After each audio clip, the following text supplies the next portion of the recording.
መናገር መፈልገው አልኳችሁ እኮ። እሺ የት ተደብቀሽ እንደነበር ልትነግሪኝ ትችያለሽ? ወይ ተደብቅ ያለው እንዴ? ረስቸው ማለት እባካችሁ ስልኩን ስጡኝ። የምን ስልክ? የኔን ስልክ። ለምን? መደወል አለብኝ።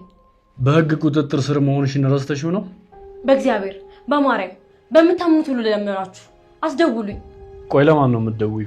እዚህ መሆኔን ሰላም እንዴት ናችሁ? ውድ የኖላዊት ዩቲዩብ ቻናል ቤተሰቦቼ ሰላማችሁ ብዝት ይበልልኝ። እንኳን ደህና መጣችሁ። በያላችሁበት ሰላማችሁ ብዝት ይበልልኝ። ለሰው ልጅ ሰላም ነውና ለሁላችንም ሰላም ይስጠን። ለዚህ ቻናል አዲስ ከሆናችሁ ሰብስክራይብ በማድረግ ቤተሰብ ሁኑ። ነባር ቤተሰቦቼ እንደተለመደው ላይክ እና ሼር እያደረጋችሁ እንዲሁም ሁላችሁም ሀሳብ አስተያየታችሁን በኮሜንት ሴክሽን ላይ በማስቀመጥ አበረታቱኝ ማለት ነው። ሲጀምሩ ላይክ አድርጉት። እወዳችኋለሁ። የዛሬው ቪዲዮአችን የኖላዊ ድራማ በክፍል 127 ይሆናል ማለት ነው። በባለፈው ክፍላችን በክፍል 126 እርግብ ወደ ፖሊሶች እንደሄደች እና ፖሊሶች ደግሞ ሲያት እንደተደናገጡ የምናይ ይሆናል። በስተመጨረሻ እርግብ ሜላትን ካላገኘው ምንም አይነት ምላሽ ለእናንተ መስጠት አልፈልግም ስትል ፖሊሶቹን ስታስገድዳቸው እናያታለን ማለት ነው። ከዛም በመቀጠል የጠፉት ተምቹና አሲር ጎዳና ላይ ሆነው የጎዳና ህይወታቸው ምን እንደሚመስልም እያስቃኙን ነበረ። ሀንዬና አሁን ያለችበት ሁኔታ በጣም ደስ የሚልና እንደ ከረሚላ ፍንድቅድቅ ያለች እያበራች እናያታለን ማለት ነው። አይሜን እንደ ቲማቲም ማለት ነው። ሎቱ ብላለች፣ ጭምርምር አድርጋለች። እሷ ግን ሜካፕ ትሰራለች። እንደ እሷ ግን በየጊዜው አንዴ ጭምት አንዴ ጉልት ብላ የምትታይበት ምክንያት አልገባኝም እስካሁን ማለት ነው። ሌላው ደግሞ መስፍኔ ዛሬ ብቅ ብሎ አይተነዋል ማለት ነው። የቀረን እንግዲህ አቶ ኖላዊ የት እንደተደበቀ ማወቅ ነው የቀረን ማለት ነው። እና ማለት ነው እናንተ ለቻናሉ አዲስ ከሆናችሁ ሰብስክራይብ፣ ላይክ እያደረጋችሁ እንግዲህ በሚያምረው ጉዞዬ አብራችሁ እየተቃኛችሁ ማለት ነው። አብራችሁን ቆዩ። ድራማው ሲጀማምር እንዳልኳችሁ እርግብ ከፖሊሶች ጋራ ስትገናኝ ፖሊሶች የነበራቸው ፊሊንግ ቆይ ለምንድን ነው የመጣቸው የሆነ ተልእኮ አላት ብለው እየተጠራጠሩ እናያታለን። እንዲሁም ማለት ነው ከፖሊሶቹ ይልቅ እርግብ ፖሊስ ሆና ለሚጠይቋት ምላሽ የእነሱ ተቃራኒ ስትመልስላቸው ስርዓት አልበኝነት ሊባል ይችላል ወይስ ደግሞ ንቀት ነው ወይስ ደግሞ ነፃነት ነው በራስ መተማመን ነው የሚለው ትንሽ ግራ ያጋባል። ለእኔ ግን ንቀት ይመስለኛል ማለት ነው። ምክንያቱም ፖሊስ ጣቢያ ሄዳ ፖሊሶች በስነ ስርዓቱ ጥያቄም ለመጠየቅ ግራ ተጋብተው ነበረ። እሷም እንግዲህ የበለጠ ደግሞ ግራ ስታጋባቸው እናያታለን ማለት ነው። ለምን መጣሽ ሲሏት እየፈለጋችሁኝ ስለነበረ መጣው፣ ምን ነው መምጣት አልነበረብኝም ትላቸዋለች። እንደሱ ማለታችን ሳይሆን እስካሁን የት ተደብቀሽ ነበር ሲሏት ውይ ተደብቄ ነበር እንዴ ለምን እደበቃለሁ እያለች እንግዲህ በንቀት ስታናገራቸው እንሰማለን። አሁን ምርመራ ሊናደርግልሽ ነው ስለዚህ ዝግጁ ነሽ ወይ ሲሏትኝ በአንድ ነገር ከተስማማው ብቻ ነው ስትል ምንድን ነው እሱ ሲሏት ወይዘሮ ሜላትን በቅድሚያ ማግኘት አለብኝ ትላቸዋለች በድርድር። ሰው እንዴት ነው ወንጀለኛ ሆኖ በዚህ ልክ ህጋዊ የሆነ ሰውን የሚደራደር? እውነት ትንሽ ይሄ ለየት ያለና ወጣ ያለ ነው ለእኔ። በእርግጥ እኔ ፖሊስ ጣቢያም ገብቼም እንደዚህ አይነት ጉዳዮችን አይቼ አላቅም። ግን እንዲሁ በተለያየ በፊልም ምናምን እናያለን የሰው ልጅ ወንጀል ሲሰራ አንገቱን ቅርቅር ያደርጋል፣ ቀና ብሎ እንኳን አያዩም ብዙ ጊዜ። የእርግብ ግን ለየት የሚያደርገው ነገር ንቀቷ እንጃ ብቻ አላቅም። ይሄ መጨረሻዋ ምን እንደሚሆን ባላቅም ግን በጣም ሙሉ ኮንፊደንስ ነበራትኝ። ፖሊሶቹን እንደ ፈሷ እንኳን አልቆጠረቻቸውም ወይ ደግሞ የተቀመጠችበት ህግ ፊት መሆኑንም ረስተዋለች ልበል አላቅም። ብቻ ግን ፖሊሶቹም እንዝላልነት ይታይባቸው ነበረ። የሆነ እንዴት ነው የሚያስፈራ ግርማ ሞገስ አልነበራቸውም። ቁጥት ብለው ወይ ደግሞ በስነ ስርዓት እያናገሩም አልነበረም። ማለት በተገቢው መንገድ መብታቸውን ጠብቀው እንዴት ነው ደንበኛ እንደሚያስተናግዱት እሷን ደግሞ እንደዛ ስትመነጫጭቅባቸው ምንም ነገር እንትን አላላትም። እንደውም ወንዱ ፖሊስ ምን ነው ህግ ፊት መኖርሽን ረሳሽ እንዲብል እና ቢሆንስ ታዲያ ምንድነው ምን አረኩኝ እያለች ነበረ። እና ትንሽ ወጣ ያለ ባህሪ የታየበት ፓርት ነው ማለት ነው። ከዛም እንግዲህ ያም ሆነ ይህ ወደ መጨረሻው ሲሄድላችሁ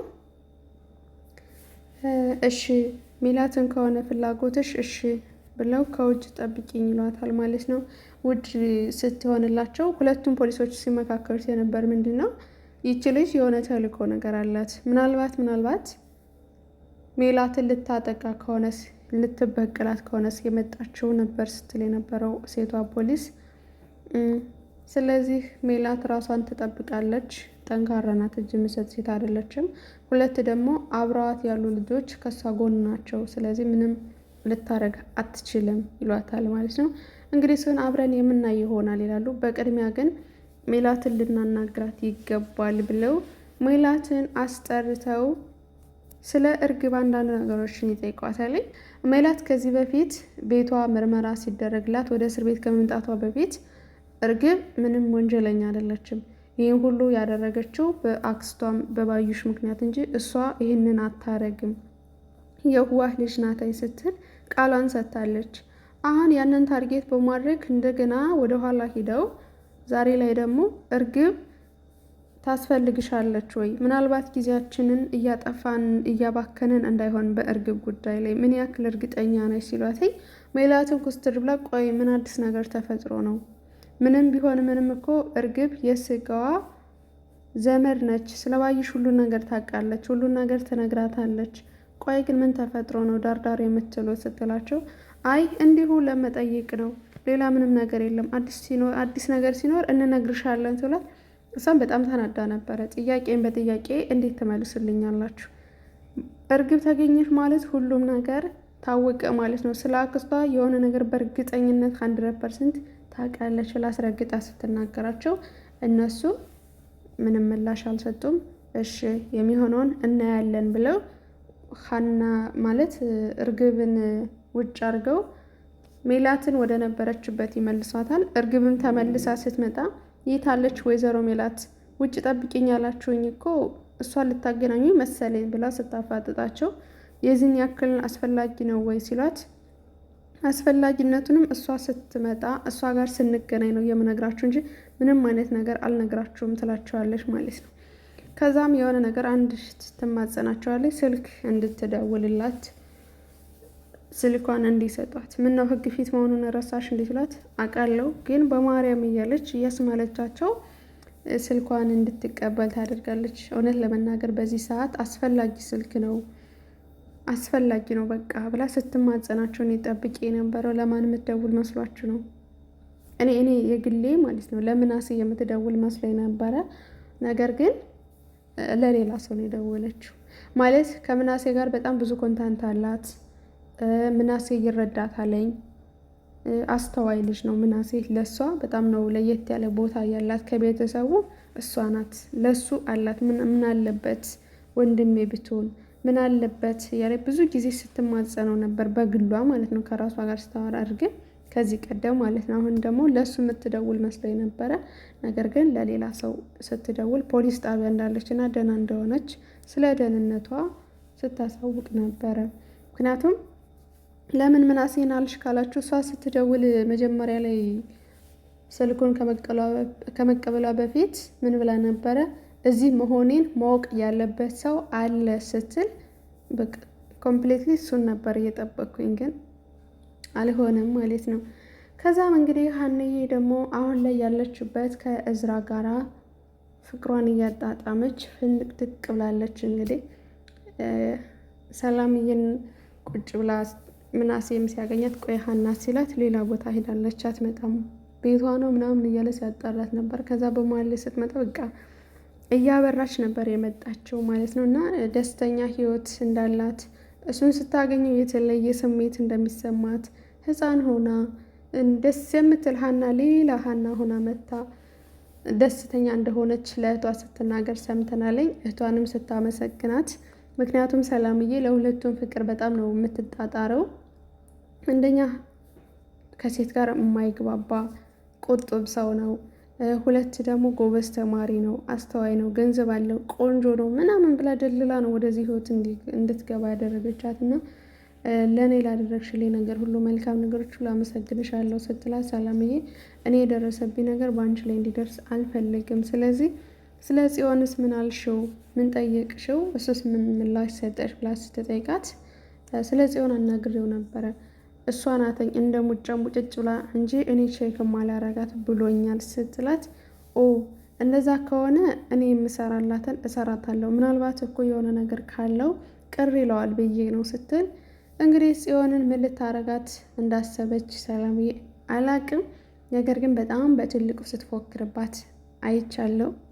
እንግዲህ ድብድብም ሆነ ፀጉር መነጫጨትም ሆነ በቀጣይ ክፍል የምናየው ይሆናል ምን ልታረጋት እንደምትችል። ምክንያቱም በባለፈው እጇን ይዛት በጣም ተናዳ ነበር ሰላምዬ። እጇን ሲይዛት እንዳልኳቸው በባለፈው ብያቸዋለሁ የሆነ ስሜቷ ይክዳታል ማለት ነው እና አሁን ላይ ደግሞ ሁለቱም አንድ ላይ ተጣምረው ስታይ የበለጠ ሞራል ተሰምቷታለኝ። ጽዮንን ለመበቀል እሷም ተፍ ተፍ እያለች እናያታለን ማለት ነው። እንግዲህ መጨረሻው ምን እንደሚሆን አላውቅም።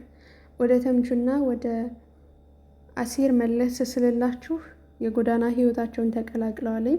ከዚህ በፊት የነበሩት ልጆች ጋርም ጓደኛሞች ነዋለኝ። ነገር ግን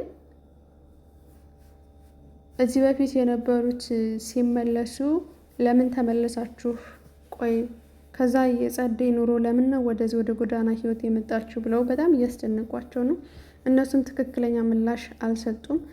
ያው አሲር የተሰደደው አንድ ከሀና ለመራቅ ነው። ምክንያቱም ፍቅሩን ሲጠብቅ ኑሮ ምንም ነገር ውጤታማ ባለመሆኑ ህይወት አስጠልታቸው ነው ወደ ጎዳና ህይወታችን ነፃነታችን እዛ ላይ ነው ያለው። ስለዚህ ምንም ቢሆን ምንም ድሮ ቤታችን ጎዳና ነው እና ወደ ጎዳና እንመልሳለን ብለው ነው ሀሳባቸውን ቀይሰው ወደ ጎዳና የተመለሱት። አሁን ደግሞ መቅዴ ማለት ነው ተወደዋለች በጣም ሱሴ የሚሏት ልጅ አሲርን በጣም ነው የምትወደው። ግን አሲር ለእሷ ምንም ስሜት የለውም፣ ግን የእሷን ስሜት ይረዳዋል ማለት አሁን ያለበት ሁኔታ ዘሴም ስለሆነ ከተመሳሳይ ስለሆነ ከሱሴ ጋራ እሱም በሀና ፍቅር እየተሰቃየ ነው። ሱሴም ደግሞ ተመልሳ በጆሮ ፍቅር እየተሰቃየች መሆኑን በደንብ ገብቶታልኝ እና ስለ ሀና ሲያስብ ራሱ ቆይ በዚህ ልክ ነው ወይ የምወዳት መርሳት እስከማልችል ድረስ ነው ወይ ፍቅር ማለት ይሄ ነው ወይ እያሉ እየተጠያየቁ ነበረ። ፍቅር ማለት እንዲህ ነው፣ እስከ ወደድከው ድረስ እስከ ኖርክ ድረስ አብሮህ የሚኖር ነገር ነው እና በቀላል እንደዚህ የሚረሳ ወይም የሚተው ነገር አይደለም ይለዋል ማለት ነው። ቆይ ግን አንተ ፍቅር አላዘህም ማለት ነው ብሎ ጆሮን አሲርን ማለት ጆሮ ተምቹን ይጠይቃሉ ማለት ብሎ ቆይ እርግብን እንዴት ረሳሃት ሲል እኔ መች ረሳዋት አልኩኝ እንዴ ሲል ቆይ ትስቃለህ፣ ትዝናናለህ፣ ትጫወታለህ፣ ፈታ ብለህ ነው የማየው እንጂ በእርግብ ሁኔታ ላይ አንስተህ እንኳን ስትቆዝም አላየውህም ይለዋል። ባወራው ሳይሆን በልብ ነው፣ ምናልባት እኔ ደግሞ ተወግቼ ይሆናል ይላል። ያው ስለበላ ማለት ነው። አሲር ስላልበላ ነው። ቢበላ ኑሮ ጥሩ ነበረ። እድሉንም አላገኘውም። ዛሬ እንዲያው ጉንጩን እንኳን ቢያገኝ ጥሩ ነበረ። ግን በከንቱ ነው ሲለበ የነበረው። ሀናም ደግሞ ተመልሳ ወደ እነሱ ተመልሳ እያነፈረቀች እናያታለን። እነዚህ ልጆች እኮ የምርም ጠፉ፣ ቆይ አይመለሱም ማለት ነው በእኔ ምክንያት ነው እያለች ደግሞ ተምቹ ምን ያክል አስጠንቅቋት እንደነበረ አንቺ የጀሮና የጀሮ ነሽ ብሎ ከዛ እንደገና እሷ ሌላ ታሪክ ውስጥ ገብታለች። ጭራሽ ደግሞ የማትወጣበት ማለት ነው። ነፍሷ እስኪጠፋ ድረስ እዝራን እንደምትወደው እየተናገረች ነው። ይህን ሁሉ ግልጽ አላረገችለትም ለራሷ ማለት ነው። ተምታቶባታል። አሁን ደግሞ ተምቹን ያንን ነገር ብሏታል። ከዛ አሲርን ስታገኘው ደግሞ ልቧ ፍስስ ነው የሚለው ማለት ነው። እና የመጨረሻው ምን እንደሚፈጠር እናያለን። ይህን ይመስላል ድራማው። በሌላ ቪዲዮ እስክንገናኝ ቻው።